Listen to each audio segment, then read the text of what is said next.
lengo la kuniua.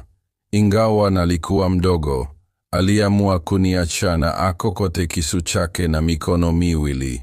Alijikuta katika hali ya kutokuweza kufanya chochote, kwani nilikuwa nimemkimbia. Kwa bahati nzuri na neema ya Mungu kwangu, bandia aliniacha. Bila kusita, nalikimbia kwa kasi, nikijawa na hofu, furaha na kushukuru Mungu kwa kuniokoa. Wale wenzangu wawili walifika kwa hofu, wakiona mimi mdogo siko pamoja nao. Ilikuwa mshangao. Baada ya muda mwingi, naliwafikia nyumbani nikiwa mzima, baada ya vita kali na kulia kwa sauti na woga mwingi. Tulipoonana wote, tulifurahi na kushikana mikono hapo nyumbani, wote tukiwa salama, tukijua kwamba Mungu alikuwa pamoja nasi na ametupigania. Twaweza kujua hakuna jambo gumu kwa Mungu.